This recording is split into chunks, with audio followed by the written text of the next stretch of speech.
Bharatiya Janata party के दो गठबंधन संकट में हैं और यह कहा जा सकता है कि बिहार के अंदर भारतीय जनता पार्टी और जेडीयू के गठबंधन की उल्टी गिनती शुरू हो गई है।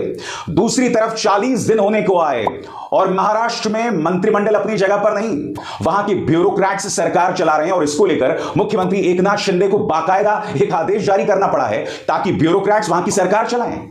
कितनी अजीबोगरीब बात है कि देश की आर्थिक नब्ज महाराष्ट्र और वहां पर मंत्री नहीं, ब्यूरोक्रेट्स। मगर सबसे पहले दोस्तों मैं बिहार की बात करना चाहता हूं। बिहार के अंदर जबरदस्त उलटफेर होने वाला है। मंगलवार को मुख्यमंत्री नीतीश कुमार ने अपने सांसदों और विधायकों की एक बैठक बुलाई है।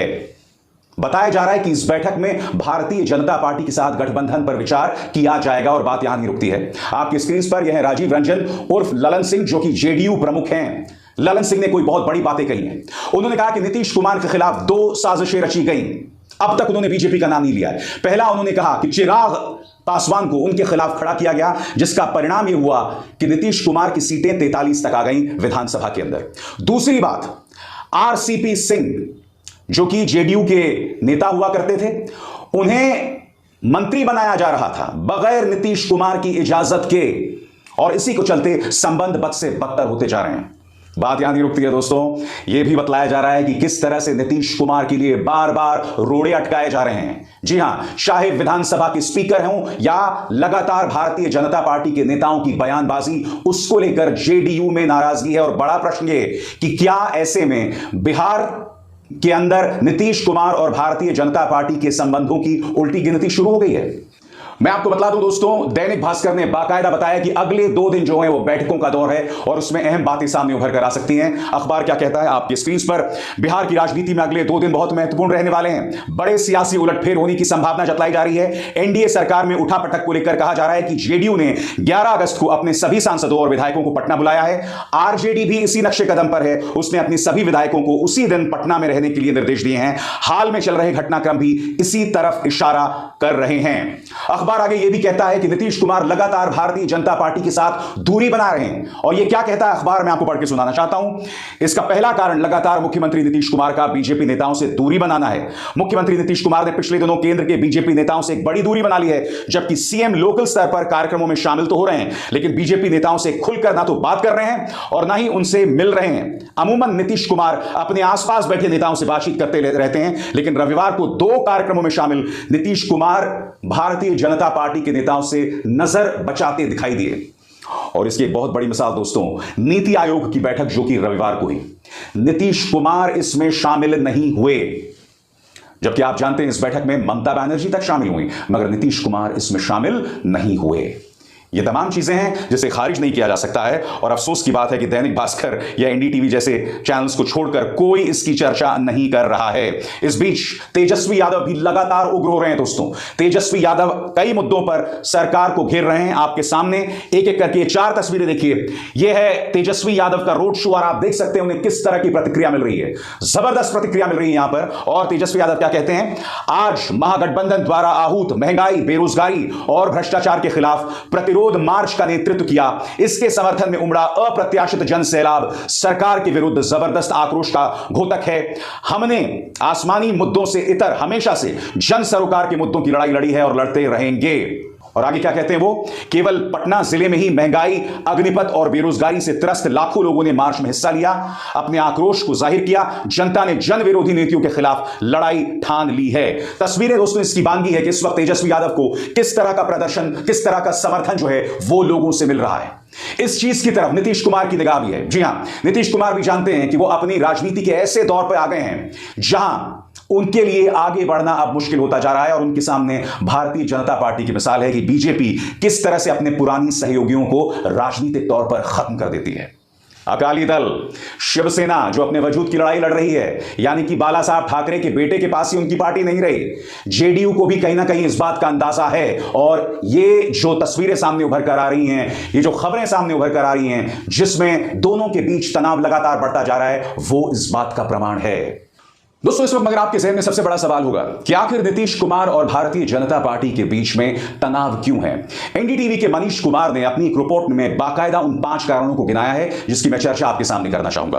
कारण नंबर 1, नीतीश कुमार चाहते हैं कि बिहार विधानसभा अध्यक्ष विजय कुमार सिन्हा को हटा दिया जाए। मुख्यमंत्री ने विजय कुमार सिन्हा पर कई बार अपना आपा खोया है। मैंने आपको कुछ देर पहले बताया, विधानसभा अध्यक्ष एक बहुत बड़ा कारण है जो कि नीतीश कुमार और बीजेपी के बीच तनाव का सबब बना हुआ है। मुद्दा नंबर 2 आपकी स्क्रीन पर। नीतीश कुमार अपनी पार्टी जनता दल यूनाइटेड को जून 2019 में नरेंद्र मोदी सरकार में केवल एक ही मंत्री पद की पेशकश की बात से भी नाराज हुए थे। दोस्तों, नतीजा यह हुआ कि चूंकि मोदी सरकार ने एक ही मंत्री पद की पेशकश की थी कि नीतीश कुमार ने कह दिया था कि हम सरकार में शामिल नहीं हो रहे हैं। और यही वजह है कि आरसीपी सिंह का बगैर इजाजत लिए एनडीए में शामिल होना जो है, या उनकी सरकार में बतौर मंत्री शामिल होना, एक जबरदस्त तनाव का सबब बन गई है। और यही वजह है कि जेडीयू इस मुद्दे को लेकर न सिर्फ आरसीपी सिंह बल्कि बीजेपी पर भी हमला बोल रही है। कारण नंबर 3, जेडीयू प्रमुख राज्य और राष्ट्रीय चुनाव एक साथ कराने के खिलाफ हैं। राज्यों और संसद के चुनाव एक साथ कराने का विचार प्रधानमंत्री नरेंद्र मोदी ने दिया था। आप जानते हैं दोस्तों, प्रधानमंत्री नरेंद्र मोदी सभी चुनाव एक साथ कराना चाहते हैं। इसके खिलाफ जेडीयू है, यानी कि लोकसभा विधानसभा चुनाव एक साथ न कराए जाएं, उन्हें फैलाकर किया जाए।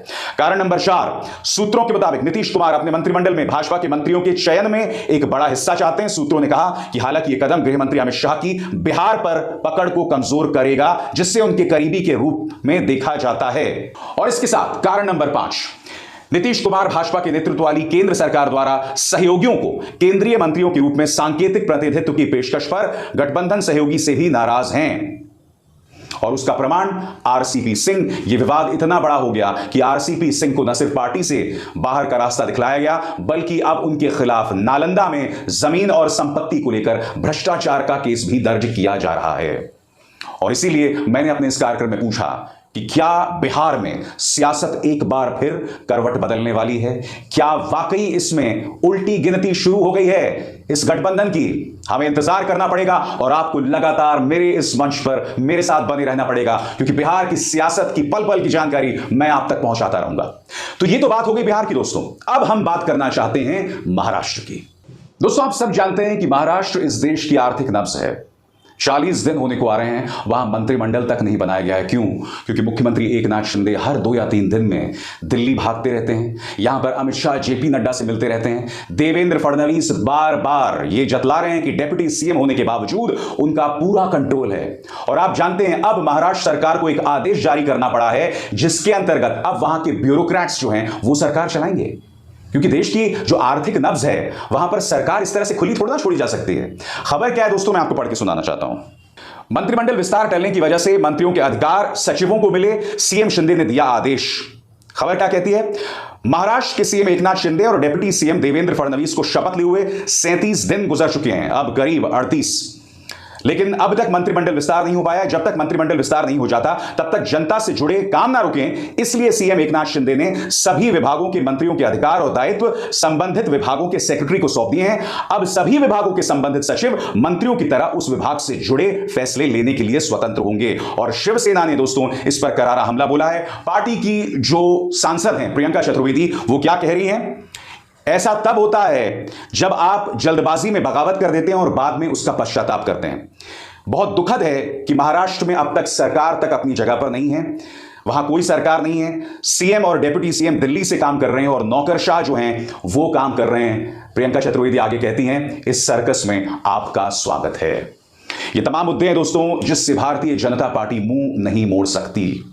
क्योंकि देखिए हुआ क्या, एक सरकार चल रही थी, आपने ईडी के दबाव से उस सरकार को गिरा दिया। क्योंकि आप जानते हैं एकनाथ शिंदे पर दबाव है, इसके अलावा उनकी सरकार में ऐसे कई विधायक हैं जिन पर ईडी लगातार दबाव बना रही थी। अब वो केसेस गायब हो गए।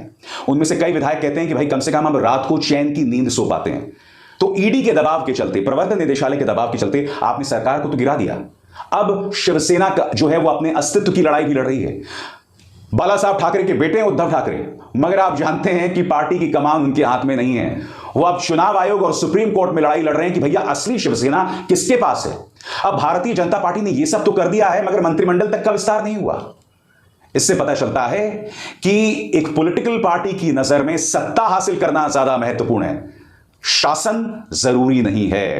प्रमाण महाराष्ट्र। शर्मा को दीजिए इजाजत। नमस्कार।